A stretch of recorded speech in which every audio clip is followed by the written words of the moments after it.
Hello everyone, welcome back to my channel. So episode 2 के starting में हमें यह दिखाया जाता है कि यहाँ पर जियान सैड होकर अपने फ्रेंड के यहाँ पर पहुँचती है और यहाँ वो ऑनलाइन स्ट्रीमिंग कर रहा होता है। तो वो बंद करता है अपना वीडियो और फिर उससे पूछता है कि तुम इतनी सैड क्यों लग रही हो, आखिर तुम्हें क्या हुआ है। तो यहाँ पर जियान उसे बताती है उसके बॉयफ्रेंड जियाचिंग ने उससे धोखा दिया। तो यहाँ पर उसका फ्रेंड शॉक्ड हो जाता है, बोलता है उसकी इतनी हिम्मत, उसने तुम्हें धोखा दिया। जियान उसे बताती है हाँ, और उसने मेरे परफ्यूम का फॉर्मूला भी चुरा लिया। तो यहाँ पर उसका फ्रेंड गुस्सा हो जाता है और बोलता है कि मैं उसे छोड़ूंगा नहीं, रुक जाओ, मेरी बॉडी बन जाने दो, उसके बाद मैं उसे बताता हूँ। यहाँ पर वो थोड़ा सा फनी टाइप का रहता है। उसके बाद यहाँ पर जियान को फिर से वो सारे वर्ड्स दिखाई देते हैं। यहाँ पर वो बैठकर अल्कोहल पी रही होती है तो वो वर्ड्स उसे बोलते हैं तुम्हें अभी बदला लेने का सोचना चाहिए अपने एक्स बॉयफ्रेंड से, तो तुम यहाँ पर बैठकर डरपोक की तरह अल्कोहल ले रही हो। अल्कोहल तुम्हारे शरीर के लिए और तुम्हारे हार्ट के लिए अच्छा नहीं है, ये तुम्हारे हेल्थ को खराब कर सकता है या फिर तुम्हें चोट भी लग सकती है।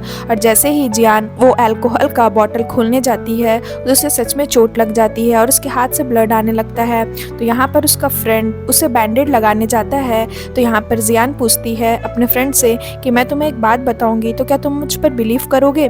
तो यहाँ पर उसका फ्रेंड उसे बोलता है कि तुम मेरी बेस्ट फ्रेंड हो, तुम जो भी बोलोगी मैं तुम्हारी सारी बातों पर बिलीव करूंगा, चलो बताओ तुम्हें क्या बोलना है मुझसे। तो यहाँ पर जियान उसे बोलती है कि पता है मुझे कुछ बुलेट कमेंट्स दिखते हैं, मतलब कि कुछ वर्ड्स दिखते हैं मेरे सामने जो मुझसे कुछ कहते हैं और वो जो कुछ भी कहते हैं वो सब कुछ सही होता है। तो यहाँ पर उसका फ्रेंड सोचता है कि जियान पागल हो गई है, वो ये सब क्या बोल रही है। उसके बाद यहाँ पर वो बताती है कि मैं सच कह रही हूँ, थोड़ी देर पहले ही मेरा कार एक्सीडेंट होने वाला था बट मैं बच गई क्योंकि उन वर्ड्स ने मुझे बताया कि मेरा कार एक्सीडेंट होने वाला है। और अभी उसने कहा कि अल्कोहल पीते वक्त मुझे चोट लग सकती है और देखो सच में मुझे चोट लग गई। तो यहाँ पर उसका फ्रेंड उसे बोलता है कि तुम पागल हो गई हो, इसलिए कहता हूँ कि ये ड्रामास देखना बंद करो। उसके बाद यहाँ पर जियान बोलती है कि तुम सच में मेरे बात पर बिलीव नहीं कर रहे हो बट मैं सच कह रही हूँ, और उन वर्ड्स ने मुझे ये भी बोला है कि जियाचिंग मुझे कुछ ही दिनों में मेंटल हॉस्पिटल पे पहुंचा सकता है, वो मुझे धोखा देगा। तो यहाँ पर उसका फ्रेंड उसे बोलता है कि तुम लगता है बहुत ज़्यादा स्ट्रेस में हो,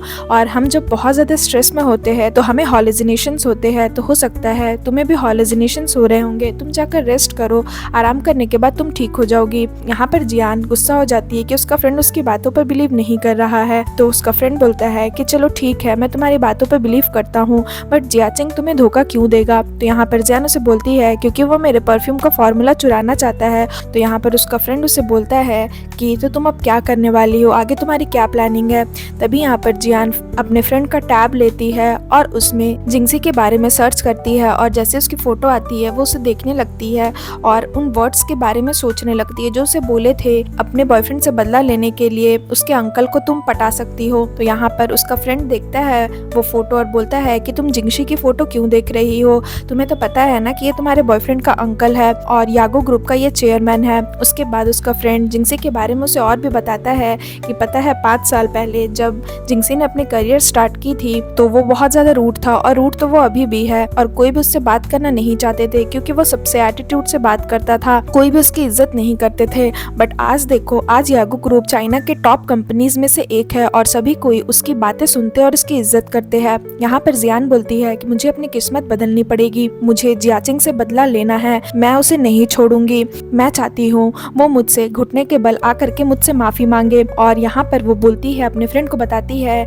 कि वो उसके अंकल जिंगशी को पटाएगी। तो यहाँ पर उसका फ्रेंड शॉक्ड हो जाता है और फिर उसका वो टेम्परेचर चेक करता है और बोलता है कि तुम्हें फीवर तो नहीं है, वैसे तुम्हें हो क्या गया, तुम क्या बोल रही हो, मैं जानता हूँ तुम मेरी बेस्ट फ्रेंड हो, तो बस इसलिए मैं बस एक बार तुम्हारी हेल्प करूंगा। उसके बाद हमें यह दिखाया जाता है कि यहाँ पर जियान अपना रिज्यूमे लेकर और पोर्टफोलियो लेकर पहुंच जाती है जिंगसी के पास, और यहाँ पर जिंगसी एक होटल में रहता है। तभी एक आदमी जो रहता है वो जियान को कोई और लड़की समझकर जिंगशी के रूम में ले जाता है। यहाँ पर जिंगशी के रूम में कोई और लड़की आने वाली थी जो उसे सीड्यूस करने वाली थी, बट यहाँ पर उस आदमी को लगता है कि वो लड़की जियान ही है, तो वो उसे जिंगसी के रूम में भेज देता है। और जैसे ही जियान जिंगसी के रूम में आती है यहाँ पर वो उसे ग्रीट करती है और उसे बोलती है मैं आपके कंपनी में एक परफ्यूमर पोजीशन में अप्लाई करने के लिए आई हूँ, मैं अपना रिज्यूमे और पोर्टफोलियो भी लेकर आई हूँ, आप प्लीज एक बार इसे देख लीजिए। तो यहाँ पर जिंगशी जो रहता है उसे अच्छा फील नहीं हो रहा होता है, तो वो अपने होश में नहीं रहता। तो वो उसे बोलता है कि यहाँ से निकल जाओ। तो यहाँ पर जियान सोचती है कि ये तो सच में बहुत ज़्यादा रूड है, और फिर वो जिंगसी का बात मानकर वहाँ से चली जाती है, अपना रिज्यूमे वहीं पर रख देती है। अभी यहाँ पर जैसे ही वो जाने लगती है, वो मन में ही सोचती है कि वो इस तरह से गिव अप नहीं कर सकती, उसे कुछ तो करना पड़ेगा। तो तभी वो जिंगशी के पास आती है और वो जो परफ्यूम लगाया हुआ होता है अपने बॉडी पर, वो उस परफ्यूम के बारे में उसे एक्सप्लेन करती है। क्योंकि जियान तो खुद ही एक टॉप परफ्यूमर रहती है, वो खुद ही परफ्यूम बनाती है, तो उसे परफ्यूम की बहुत ज़्यादा नॉलेज रहती है। तो जैसे ही वो ये चीज़ एक्सप्लेन करती है, जिंगशी गुस्सा हो जाता है और उसे खींचकर अपने पास बैठा लेता है और बोलता है, क्या तुम यहाँ पर मेरे फीलिंग्स के साथ खेलने आई हो, मुझे सीड्यूस करने आई हो? तो यहाँ पर जियान बोलती है कि नहीं, आप ये क्या कह रहे हो। उसके गर्दन को पकड़ लेता है, यानी कि वो बहुत ज्यादा गुस्से में रहता है। तो यहाँ पर जियान बोलती है कि चेयरमैन, आप ये क्या कह रहे हो, मुझे समझ नहीं आ रहा, मैं तो बस अपना रिज्यूमे सबमिट करने आई थी। तभी यहाँ पर जिंगसी क्या करता है, बोलता है कि ठीक है, चलो यहाँ पर तुम मुझे सीड्यूस करने आई हो, तुम जो करने आई हो चलो वही करते हैं, तुम तो यही चाहती हो ना। और फिर वो उसके करीब जाता है थोड़ा सा। तभी यहाँ पर फिर से जियान को वो सारे वर्ड्स नजर आने लगते हैं जो उससे कहते हैं कि यहाँ पर जो तुम आई हो, तुम्हारी जगह कोई और लड़की आने वाली थी, और उस लड़की ने जिंगसी को एक ड्रग्स दिए थे, वो उसे सीड्यूस करना चाहती थी और उसकी कंपनी में जॉब लेना चाहती थी।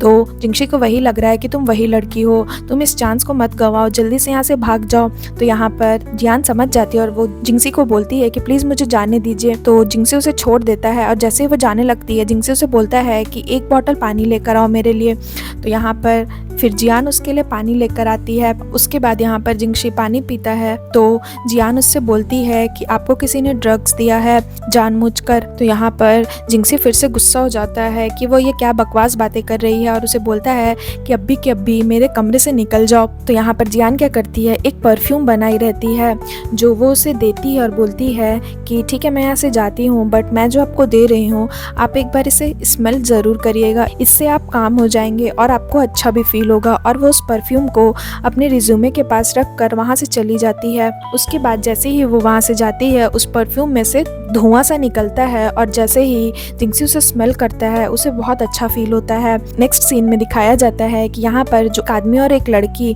जो जिंगसी को सीड्यूस करने वाली थी, वो लोग दोनों को जिंगसी पकड़ लेता है। और यहाँ पर वो लड़की जिंगसी को बोलती है कि चेयरमैन मुझे माफ कर दीजिए, इस आदमी ने मुझे कहा था आपको सीड्यूस करने के लिए, मैंने आपको ड्रग्स नहीं दिया था, इसने ही आपको ड्रग्स दिया था ताकि मैं आपके ऊपर इल्जाम लगा सकूं कि आपने मेरा रेप किया है और पूरे चाइना में आपकी बदनामी हो सके, ये सब इसका ही प्लान था। तो यहाँ पर वो जो आदमी रहता है वो बोलता है कि नहीं, ये सब मैंने नहीं किया, और फिर दोनों लड़ने लगते हैं। तभी यहाँ पर जिंगसी अंदर ही अंदर तो बहुत ज्यादा गुस्सा होता है, तो वो एक डॉक्यूमेंट देता है उस आदमी को और बोलता है कि इस डॉक्यूमेंट में देखो तुम्हें कितने साल की सजा चाहिए, बोलो। तो जैसे ही वो आदमी ये चीज देखता है वो बहुत डर जाता है कि अब तो उसकी रेपुटेशन और उसकी जिंदगी बर्बाद हो जाएगी अगर वो जेल चला जाएगा। तो वो जिंगसी से माफी मांगता है कि मुझे माफ कर दीजिए, आगे से मैं ऐसा कुछ भी नहीं करूंगा चेयरमैन। तो यहाँ पर जिंगसी अपने सेक्रेटरी को बुलाता है और बोलता है कि हमारे लॉयर को बुलाओ और जितनी जल्दी हो सके इसे 10 साल की सजा दिलाओ। और फिर इस तरह से जिंगसी उस आदमी से अपना बदला लेता है। तो यहाँ पर वो आदमी गुस्सा हो जाता है और बोलता है